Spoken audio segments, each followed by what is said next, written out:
গিয়েছিলাম হচ্ছে বাগদেবীর মন্দির। মন্দিরটা খুব সুন্দর। এখানে ফাল্গুন মাসে খুব বড় করে পুজো হয়। আর এখানে দেখো কত কার্তিক ঠাকুর জমানো আছে। প্রত্যেকটা বাড়িতে পুজো হয় আর সেগুলোকে বিসর্জন না দিয়ে এখানেই রেখে দিয়ে যায়। আর এখানে মহারানী আর মহারানীর বাবা দাঁড়িয়ে আছে। আর এখানে হচ্ছে প্রচুর ধনেপাতা চাষ জানো। প্রত্যেকটা গাছে কিন্তু বড় বড় ফুল এসছে, মানে যেগুলো ধনে পাতা হিসেবে এরা ব্যবহার করে না আর কি। তারপর এখানে আছে একটা বিশাল আম গাছ, আর সেই আম গাছের তলায় এত ঠান্ডা। দাঁড়াও তোমাদের একটা দারুণ জিনিস দেখায়। এই দেখো, এটা হচ্ছে খেজুর গাছ। খেজুর গাছের ওপরে আবার কীরকম সিঁড়ি সিঁড়ি করা আছে দেখেছো? এগুলো সব কেটে কেটে তৈরি করা।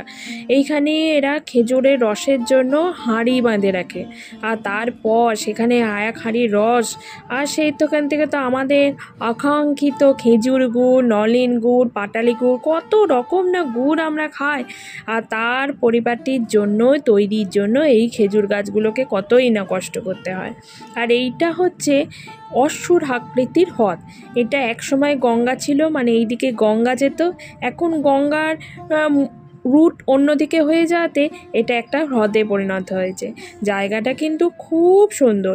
আর সব থেকে সুন্দর হচ্ছে চারিদিক সবুজ, যেটা কলকাতায় খুব মিস করি।